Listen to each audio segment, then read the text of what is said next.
Hi all and welcome to a new video. We are going to be breaking down all of the mercenaries that can be found in Star Wars Legion as of the making of this video. Mercenaries are your factionless units that many armies can take advantage of. You can take up to 2 core units and 1 of each other rank of mercenaries. They do not count towards the minimum 3 core for non-battle force armies, but they do count towards the maximum ranks allowed. Different cards can be played to allow you to add extra units that break the above established rules, 1 of each other rank, etc. The multiple symbols next to affiliation are what armies they can be taken in. Mercenaries can be issued orders by commanders in the same affiliation. The symbol on the top left of the unit card. Starting with the command card mercenaries come with are their generics, which are all perfectly alright and can be taken if you bring a mercenary commander. Ploy is a good 1-pip that lets you selectively activate a unit, but still grant them the independent token generation. Aggression synergizes well with token generation as well, giving you even more token generation in your mercenaries. And discretion lets you choose to make some more units even more survivable by giving them some dodge tokens instead of orders. Bossk's command cards, like most mercenary cards, only buff himself. Merciless Munitions gives Bossk a Dioxis charge for this turn, and after arming it, he performs a speed 1 move. It gives out Blast, Poison, 1 red, and 1 black. Reptilian Rampage allows Bossk to perform 2 attack actions. Pretty good. Lying in Wait gives him Sharpshooter 1 and he gains an aim token when an enemy unit activates. Also very good. Boba has 6 command cards, the only mercenary that does. He can take any combination of them, making him very versatile. Whipcord lets Boba perform moves out of engagement of an enemy that has 1 immobilized token, and it allows him to take a free action at range 1 and any enemy within line of sight, and gives an enemy 2 immobilize and 2 suppression tokens. So, in reality, it lets you move out of an engagement by doing that attack first. ZX Flame Projector lets him make an attack with a range 1, 1 red dice, blast spray weapon. Z6 Jetpack Rocket lets Boba get a ranged 3 to 4, 3 red dice, blast impact 2 attack. His next set of command cards actually activate something other than Boba. His 1-pip, A Simple Man, gives an order to 1 unit, and if he is not issued an order, he being Boba, he gains Marksman, 1 aim token, and increases his range by 1. If he is given an order, another friendly unit at range 1 can perform a speed 1 move instead.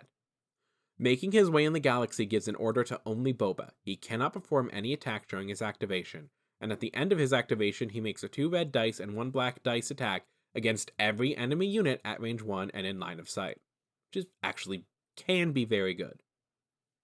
Rule with Respect gives Boba and 2 other units orders, and while Boba has a face-up order token, any friendly units at range 1 and line of sight get 1 added black die to their attack pool. Not too bad. Next up is Cad Bane. Other than the 2-pip, these cards only activate Cad Bane. I'm Your Worst Nightmare gives him Uncanny Luck 2, which means he can reroll 2 defense dice and he can perform 2 attack actions. I'm in Control lets him transfer his suppression tokens to units at range 1 to 2. Each enemy unit that gains at least 1 suppression token in this way gets 1 immobilized token. This is a max of 1 immobilized token, so you can't super stack and shut everything down. I Make the Rules now has you place 1 Bane token within range 1 of Cad Bane and beyond range 1 of all enemy units. If divulged, however, you place 3 Bane tokens on the battlefield beyond range 1 of any deployment zone. If you divulge, you do not deploy Cad Bane. I will discuss the details of the Bane tokens in his unit breakdown. Next up are the IG droids. The IG units share a command card, so let's start with IG-11. Mechanical Carnage has IG lose Gunslinger, however he can perform 1 attack at each enemy at range 2. So you really are not losing Gunslinger, you're throwing way more out. Anti-Capture Protocols has you blow up if he has 3 or more wounds, Blast, Impact 3, and Suppressive. However, this does not seem to actually kill his model. A Machine Made for Killing lets your IG gain 1 aim token, Demoralize 3, and Steady. Demoralize makes enemy units at range 1 to 2 gain 3 suppression tokens. Steady means after you perform a move action, you perform a free ranged attack action. Not too bad. IG-88's cards aren't too bad either. Focused on the Kill means you can shut down token use on a unit that is the target of the bounty keyword, and stay alive until the start of the end phase when reaching or exceeding the wound threshold. This is a permanent card. Independent Programming is another permanent that has him gain 1 aim token each time he issues an order to himself. It also gives him Independent Dodge 1. And the last of the mercenary cards, Din Djarin.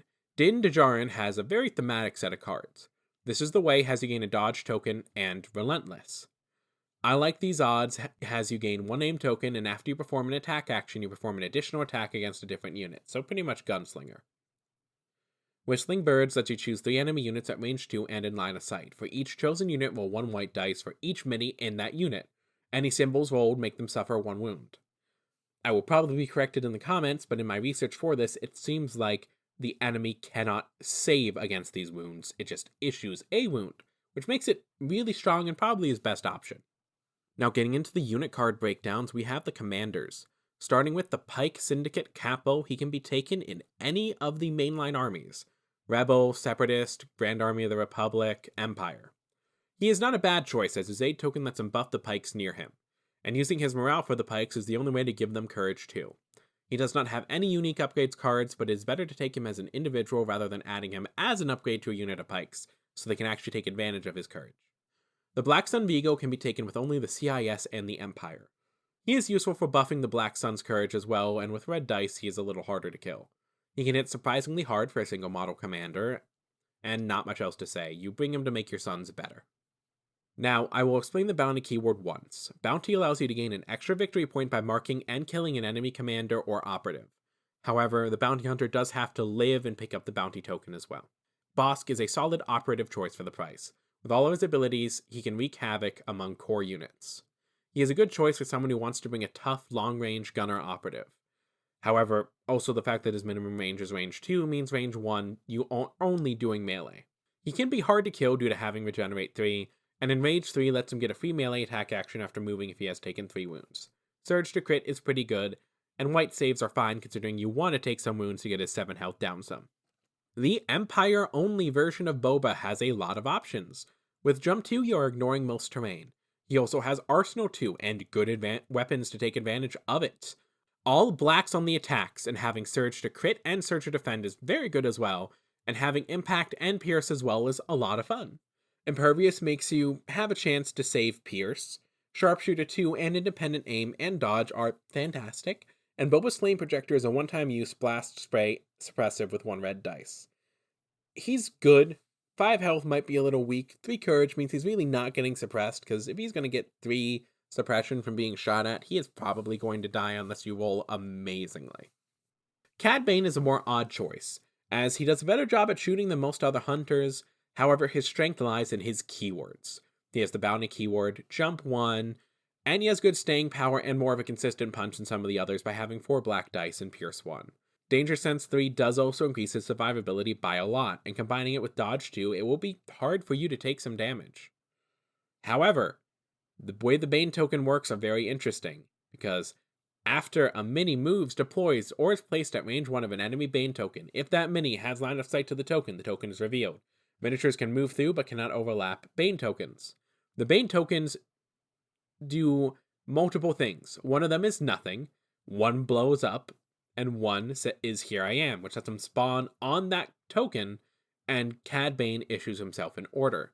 This is really good, and is the reason you want to take him, because in that divulge step, you can mess with the enemy and make them avoid wanting to move close to areas, because Cad Bane can do a lot of damage and can be really hard to clear off with that 6 health.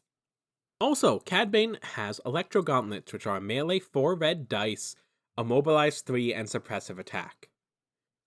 Next up is Boba Fett. Rebel Boba is a little worse than normal Boba in damage, but a lot better in versatility. Jump 1 and keeping Arsenal 2 lets him work with the other original Boba cards. Impervious stays. Independent Standby gives you a lot of versatility. Sentinel increases Standby to range 3, and combined with Sharpshooter 1 and Tactical 1, it's pretty great. And in general, this is just a great Boba mini and an amazing option for the Rebel Alliance. That being said, this is also one of the Rebels' best mercenary units. It can take advantage of a ton of command cards, a ton of different weapons. He also has access to Boba Fett's Flamethrower upgrade.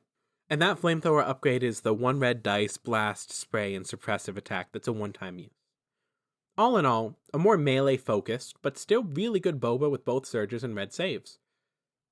He's cool, and you kind of want to take him with a lot of Rebel lists. Next up is IG-88. IG-88 can only be taken by the Empire, and is a sort of tank of a mercenary. Armor Up almost makes up for no surge to defense, however red dice is also really good.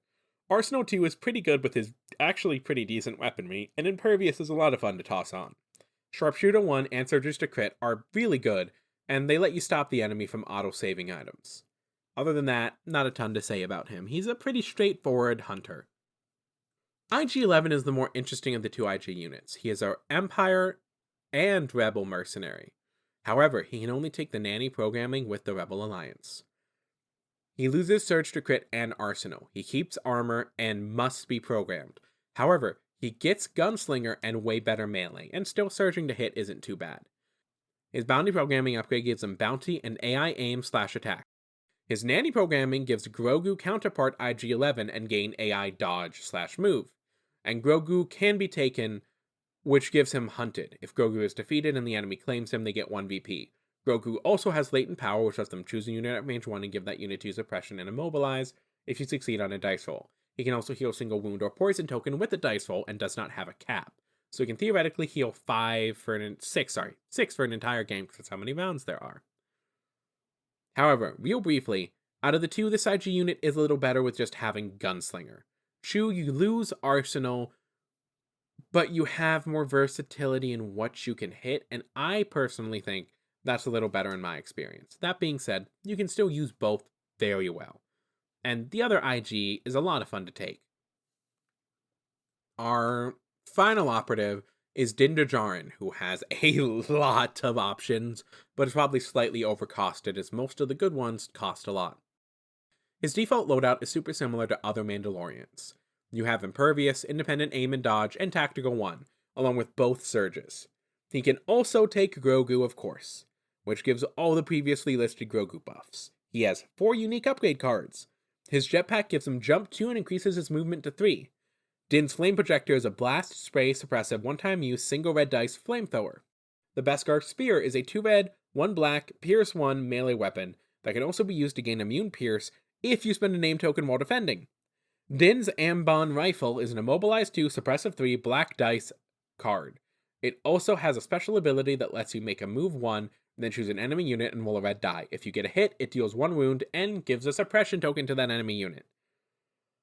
All in all, these are a large set of weapons and a large set of options.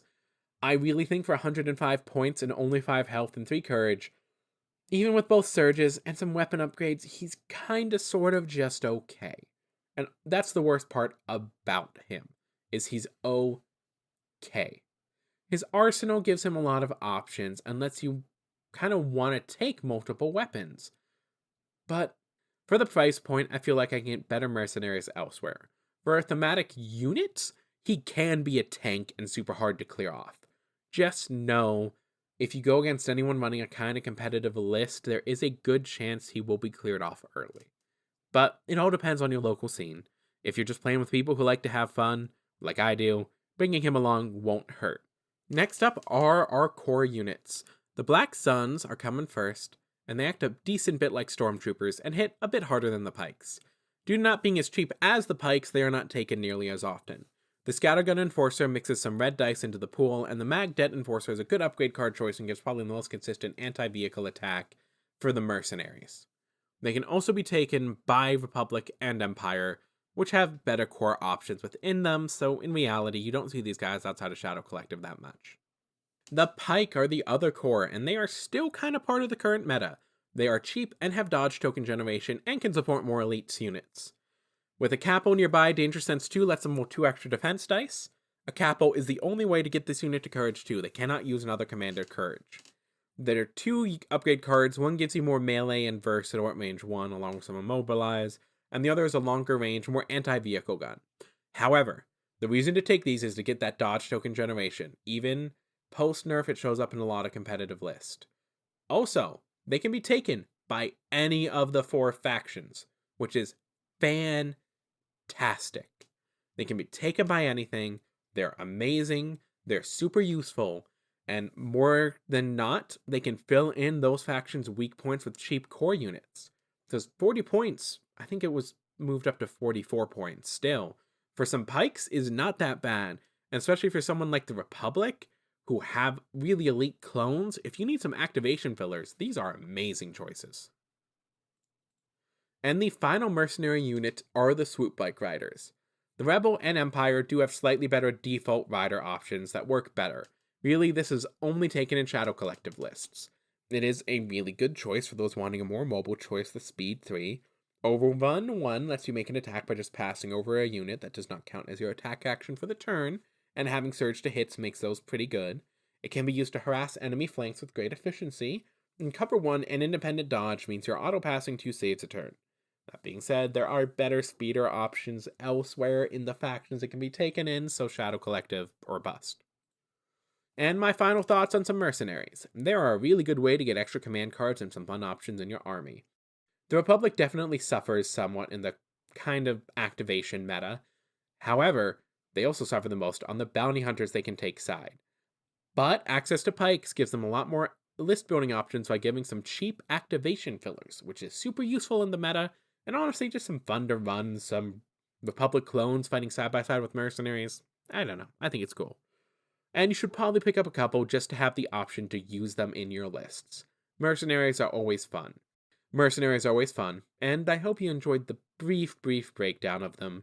Honestly, there isn't a ton to say about mercenaries that isn't obvious in their command cards or the units themselves. However, some more of my future videos will be going more into the meta. Now that I have technically covered every single major faction in Star Wars Legion, my next video is going to be going over most of the upgrade cards you can take, the generics. After that, I'm going to be going more into list building, current meta, etc. You can still expect one Star Wars Legion video a week, however that is going to be the maximum. The other video a week will now definitely be just another random war game I want to talk about some. Hopefully that's enough to interest you guys. Legion videos will probably always come out on Saturdays, as it is the easiest day for me to get something out. I hope you enjoyed the video. I hope you guys have a wonderful weekend. And if you're listening this during the week, enjoy the rest of your week as well, and have a wonderful day all.